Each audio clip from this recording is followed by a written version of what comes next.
The LG Velvet. It's a phone in my world that would be considered a multi-tool. And a multi-tool is basically a device that has one primary function, but with the addition of extensions or attachments, it makes the device able to do other things. Well, that's exactly what the LG Velvet is, and I think that's exactly what LG intended for this device. And in this video, I would like to share my thoughts, my reactions to using the LG Velvet over the last 3 weeks.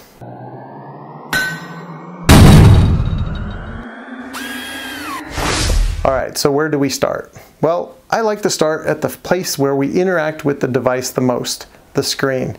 The screen is what gives you all the information. It's what you touch, it's what you interact with, and that has to come out on top no matter what. Now, I know a lot of people like to talk about the back and the colors that you can get, whether it's the Aurora Silver or the Aurora Gray. You know, I don't interact with the back of the phone at all, but I do interact with the screen. And this is a 6.8-inch Full HD screen. It is an OLED screen. It has 395 ppi. So it is crispy clear. Now, I did find that it had plenty of brightness too when I was using it outside in the sunlight. So for me, the screen is a win. The only downfall to the screen for me is that it is curved. However, the curves are very subtle and I didn't mind it. It wasn't a bad curve. I was able to put up with the OnePlus 7 Pro curves. This one here is a lot nicer when it comes to the curve off of the edges. And I did not have or experience any accidental touches while using the phone. So that's a plus. Next thing we should talk about is charging. It has wireless charging and wired charging through USB-C. The included charger in the box is a 25-watt fast charger, and with wireless charging you can get up to 9 watts of wireless fast charge. The battery is a 4300 milliamp hour battery.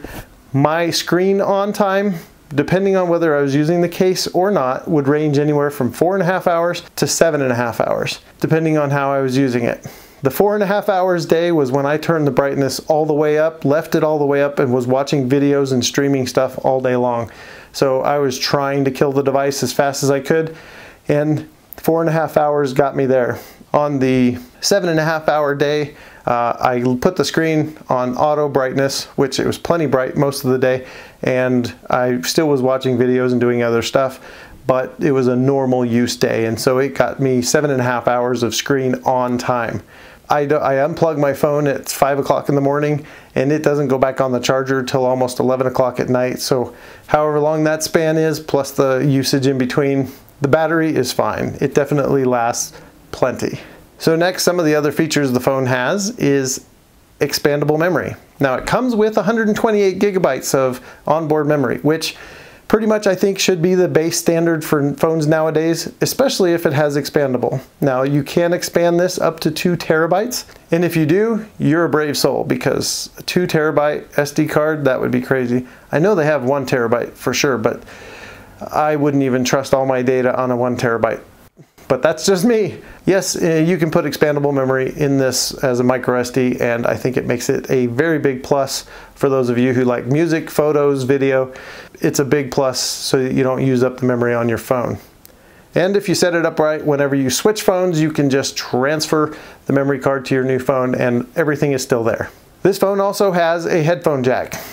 I won't go too much into the value of a headphone jack, except to say, if you are all in on Bluetooth, take a moment, get yourself a nice set of in-ear monitors, plug them in, and listen to the experience that you can get through the headphone jack on an LG device. Whether it's a different LG device or this device, the Velvet itself. You will be pleasantly surprised at what you're missing in a set of Bluetooth headphones. Bluetooth has gotten really good, but it still can't beat the audio quality that can be passed through a headphone jack and wires. Next thing we should talk about is the cameras. Now, I'm going to post some pictures that I took here while I was using the phone, and I'm posting them right side by side with that of an iPhone 11 Pro Max. Now, I know that you might be saying, hey, the 11 Pro Max isn't the best camera out there, and you know what? It's a standard that people use, and a lot of people use it to be able to compare photos. So you know what the 11 Pro Max can do, and you're seeing exactly what the Velvet can do. And basically what I'm trying to point out is that the Velvet can hold its own. It does pretty good at taking pictures. While there are differences in some areas with saturation and focus and lighting, it still takes a pretty good picture. I haven't found too many that I would say, oops, that one turned out terrible. But there have been a couple, but I think that's with my photography since I'm not really a quote-unquote photographer, but it does have good cameras. 48 megapixel sensor on the back, 16 megapixel sensor on the front. Both can record in 4K, 30 frames per second, and both can do 1080p at 60 frames per second. And I will throw some of those videos at the end. Now let's talk about the multi-tool part of the phone. Multi-tool meaning you add something, which is this dual screen case. Now you add the dual screen case and it changes the phone completely. Number one, you have a case. You don't need a case anymore because you've got a nice case. The case has notification display on the front and a clock, which is super cool. I love having that little notification. You really can't do anything with that screen. It lets you know basically if you are waiting for something and you receive it, it's there. There is a charger adapter for when your phone is in the case. It can still wirelessly charge through the case, but there is an adapter if you're going to do it and charge it wired. And it comes with that in the box. And the next thing the case offers is the biggest thing that people want to talk about is the multitasking. You can use this case to do 2 separate apps at the same exact time. Even if there are 2 apps that you couldn't normally open on a different phone, you could open Outlook on one side and be writing a Word document on the other side, or even Google Docs or anything. You can open 2 separate apps at the same exact time on both screens and work them independently. I like to use it when I was comparing plans to written documents to see what changes were made, things like that. And my favorite thing to do was basically watch a YouTube video on one screen while scrolling social media on the other. Being very productive, I might add. Being very productive. That to me makes this phone really, like, definitely a useful device as a multi-tool because you don't always have to carry it around as the dual screen phone. Like some of the phones that are coming out right now that are dual screen, it's permanently dual screen. This here, if you don't need that second screen and you want a smaller device, you can take the main part of the device out and you have a regular phone. Definitely awesome. Now, some of the things that I don't like about the device. While it does have an in-screen fingerprint unlock, what it does not have is face unlock. The fingerprint unlock works really good when my hands are clean. However, being in construction, my hands get dirty every now and then. And so when I would try to unlock it, it wouldn't unlock. I had major problems with this as far as getting it to unlock. And if it would have that addition of face unlock, I would be able to unlock it after the first try of trying to unlock it with my fingerprint. Not having the face unlock was really a pain for me, but I ended up just taking the fingerprint out and using passcode. That's how much of an annoyance it was. Having that face unlock would be clutch for me to have this phone. Next thing, I think they could solve the big gap that is in the display. Because when you are open in the 2 screen mode and you're on the dual screen, you can open a few apps to go side to side to just cover the whole sets of screens. Well, the problem is you got this half-inch gap almost in the middle. And I don't know what that does for you, but for me, my eye doesn't like it.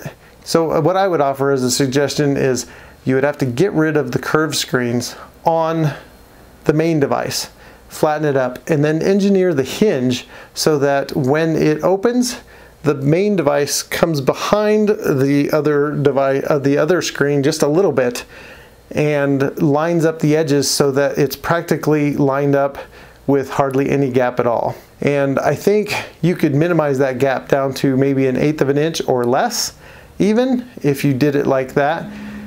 And then that screen would flow pretty well and you could use it as one main screen. I think that would be really attractive, and I would definitely look at it as a main device if that was something that could happen. Now, like I said, this is a really cool phone. There are a few issues with it, not a lot, but in my world as a multi-tool, it succeeds. It definitely gives you the best of both worlds to be able to use a dual screen phone and to take it out and have a single phone. So that's a major plus for me. Then I'm going to throw some videos here at the end.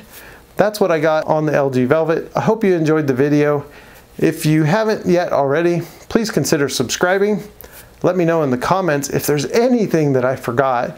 And since this is my very first phone review, I would appreciate any feedback or comments that you might have in regards to what you might like to see in other phone reviews if I get an opportunity to do them.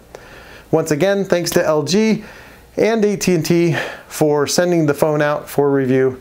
I was not compensated for this review. However, I do have links for some of the products I showed you down below, the phone cases, the wireless charger, things like that. If you're interested, that is how this channel operates and makes money.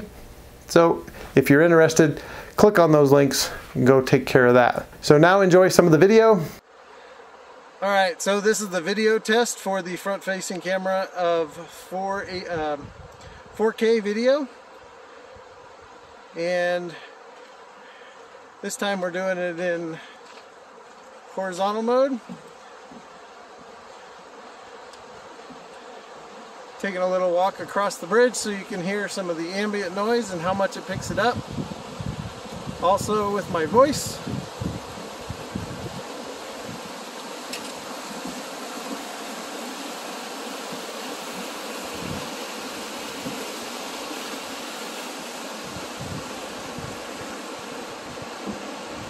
Show you some of the stuff in the surroundings so you can see what the camera is doing with the video.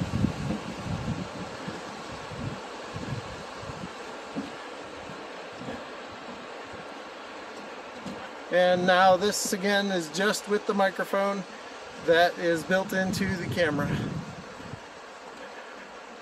The microphone that is built into the phone. Alright, so this is 4K from the rear facing camera, 30 frames per second, or yeah, 4K 30 frames per second. So it looks pretty rough to me, just because I'm not walking all kinds of smooth. And this is all handheld. Again, with the mic that's on the camera, phone, whatever it's called.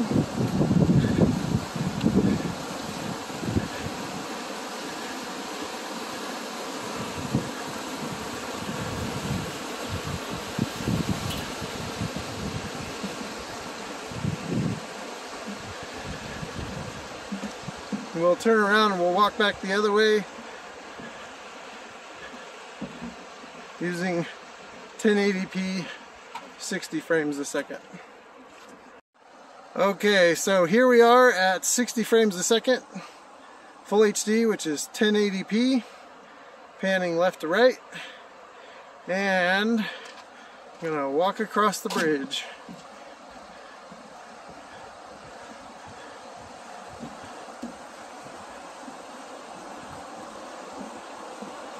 And again, my walking is not all that smooth, so we'll get to see how well the image stabilization is. And again, the microphone, as far as how it's picking up my voice with the ambient sound of the river as it goes. Give you a real quick shot. It's so pretty out here.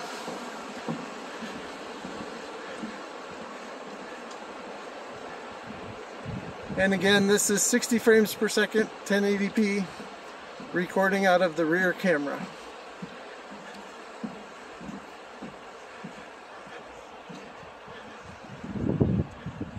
Until next time, stay safe.